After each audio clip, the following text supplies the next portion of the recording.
ہوگا، یہ ہم چاہتے ہیں ہو نہیں پاتا۔ انسان وہ کچھ اس پر وہ بھار ڈالی ہی نہیں گئی جو اس کے بس کا نہ ہو، اس سے بس کے زیادہ اس کے اوپر کوئی بھار، کوئی مصیبت، کوئی دکھ ڈالا ہی نہیں جاتا جو انسان برداشت نہ کر سکے، اس کو وہی دیا جاتا ہے جو بآسانی کر سکے۔ آج نماز پڑھنا، بہت لوگ سمجھتے ہیں نماز پڑھنا بہت بھار ہے، کیوں؟ بہت رکعتیں ہیں۔ حضرت شکایت کی ایک شخص نے کہا آپ لوگ کہتے ہیں نماز پڑھیے، ہم لوگ مصروف آدمی ہیں، 17 رکعتیں شام میں کیسے پڑھیں؟ ہم نے کہا کس نے کہا دیا تم کو 17 رکعت؟ کہا سب سے تو سنا ہے 4 سنت 4 فرض 2 سنت 2 نفل 3 وتر 2 نفل، 17 رکعت ہے نا۔ علماء کو چاہیے کہ اس طرح کی باتیں کھل کر بیان کریں تاکہ عوام الناس کا کنفیوژن دور ہو۔ 17 رکعتیں ہیں لیکن اس کا حکم بھی بیان کر دیں کہ ان 17 رکعتوں میں سے کون فرض ہے، کون واجب ہے، کوئی سنت مؤکدہ ہے، کون غیر مؤکدہ ہے، کس کا پڑھنا ضروری ہے، کس کے پڑھنے سے ثواب ملتا ہے، کس کے نہ پڑھنے سے گناہ نہیں ملتا ہے، یہ بیان کر دیں۔ اس لیے کہ آدمی خالی ہو، آرام سے ہو، سکون سے ہو، اطمینان سے ہو تو پوری پڑھے، اور اگر جلدی میں ہو، مصروف ہو تو جو ضروری ہے وہ ادا کر کے چلا جائے۔ ایسا نہ ہو کہ اتنا مصروف ہو اس کے پاس ٹائم نہ ہو تو وہ 17 کی سوچ کر پوری ہی چھوڑ دے۔ اور ہوتا بھی یہی ہے، ہوتا بھی یہی ہے کہ وہ 17 کی سوچ کر خطرہ مول نہیں لیتا۔ 17 کون پڑھے گا، ٹائم نہیں ہے، گاڑی چھوٹ جائے گی، ہمارے پاس ٹائم نہیں، تھکے آ رہے ہیں۔ اس لیے حکم یہ ہے کہ سنت مؤکدہ واجب اور فرض اس کی ادائیگی ضروری ہے۔ اس کے علاوہ جو غیر مؤکدہ ہے، جو نفل ہے، وہ پڑھا کرو، یقیناً وہ باعث برکت ہے، باعث ثواب ہے، باعث نجات ہے۔ نفل کی ادائیگی اللہ کے بندے کو اللہ کا ولی بناتی ہے۔ نفل کی پابندی اللہ کے بندے کو، عام بندے کو اللہ کا ولی بنا دیتی ہے نفل عبادت۔ لیکن ایسا نہ ہو کہ نفل کے چکر میں فرضیں ختم ہو جائے، واجبیں ختم ہو جائے۔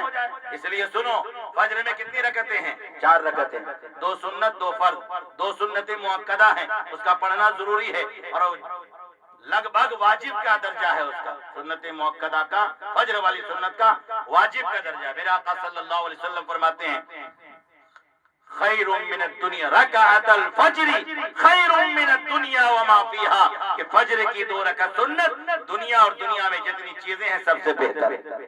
تو سنت فجر کی 2 رکعت اور فرض 2 رکعت، 4 رکعت۔ کوئی دقت ہوگی 4 رکعت مشکل سے 5 منٹ، مشکل سے 10 منٹ فارغ ہو جائے گا آدمی۔ ظہر میں کتنی رکعتیں؟ 12، اس میں سے 4 سنت مؤکدہ یعنی ضروری ہے، نہیں پڑھنے والا گنہگار ہوگا۔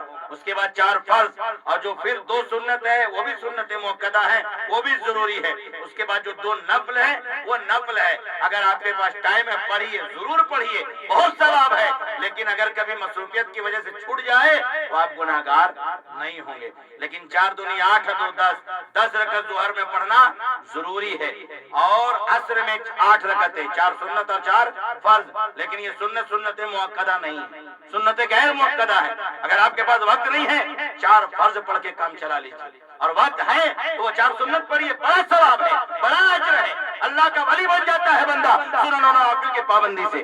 اس کے بعد آ جائیے مغرب میں 7 رکعتیں ہیں، 3 فرض 2 سنت 2 نفل، 3 فرض اور 2 سنت مؤکدہ، یہ 5 رکعتیں ضروری ہے۔ کسی کے پاس ٹائم نہیں ہے 5 رکعت پڑھے اور چلا جائے، وہ گنہگار نہیں ہوگا، وہ باعث ثواب اور باعث برکت ہوگا۔ لیکن اگر ٹائم ہے اور اس کے پاس کوئی دقت نہیں ہے، کوئی پریشانی نہیں ہے، تو وہ تو نفل میں پڑھ لے، بڑا جو ثواب ہے، بلکہ 2 اور نفل پڑھ لے اوابین کی نیت سے، اللہ تعالیٰ بے انتہا جو ثواب عطا کرتا ہے۔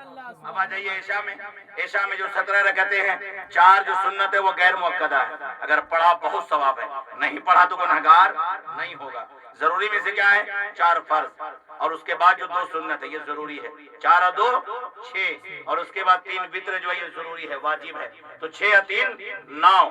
تو عشاء میں 9 رکعت یہ بے انتہا ضروری ہے، اس کا چھوڑنے والا سخت گناہگار بلکہ گناہ کبیرہ کا ارتکاب کرتا ہے۔ اب اس 9 کی ادائیگی کہ معلوم ہو جائے لوگوں کو کہ یہ 9 ضروری ہے، اس کے بعد جو 8 رکعتیں ہیں وہ 4 غیر مؤکدہ ہے اور 2 کر کے جو نفل ہے یہ نفل ہے، پڑھنے میں بہت ثواب ہے۔ آپ کے پاس وقت ہے، وضو بنا کر آئے ہیں، مسجد آئے ہیں، اللہ کے گھر میں آئے ہیں، تو آپ کو چاہیے کہ 4 سنت بھی پڑھیے، نفل بھی پڑھیے، پھر نفل پڑھیے، اس کے بعد اطمینان سے گھر جائیے۔ لیکن اگر کوئی ضروری کام چھوڑ کر آئے ہیں تو آپ کو چاہیے 4 فرض، 2 سنت مؤکدہ اور 3 وتر تو ضرور پڑھیے۔ ایسا نہ ہو کہ 17 کے چکر میں پوری گھپلا ہو جائے، پوری چھوڑنے پر مجبور ہو جائے۔ اس لیے دونوں بات آدمی کے ذہن میں رہنا چاہیے۔ اور سنت مؤکدہ کا حکم یہ ہے، گرچہ وہ سنت ہے لیکن آقا کریم صلی اللہ علیہ وسلم نے فرمایا کہ سنت مؤکدہ کی پیروی پابندی لازم اور ضروری ہے۔ امام غزالی فرماتے ہیں رحمت اللہ علیہ کہ اگر سنت مؤکدہ کو کوئی جان بوجھ کر مسلمان چھوڑتا ہے تو اس بات کا خدشہ ہے کہ مرنے وقت وہ بے ایمان مر جائے، ایمان نصیب نہ ہو۔ سنت سبحان اللہ، کون کہا سبحان اللہ؟ ہر جگہ سبحان اللہ نہیں، ہر دھان بھائی سے پسیری، ہر جگہ سبحان اللہ نہیں کہنا ہے، یہ بات اچھی نہیں ہے۔ ہاں اس لیے کہ سنت مؤکدہ جان بوجھ کر اگر کوئی مسلمان چھوڑ دیتا ہے تو امام غزالی فرماتے ہیں کہ خدشہ ہے اس بات کا کہ مرنے وقت اس کو کلمہ پڑھنے کی توفیق نہ ملے۔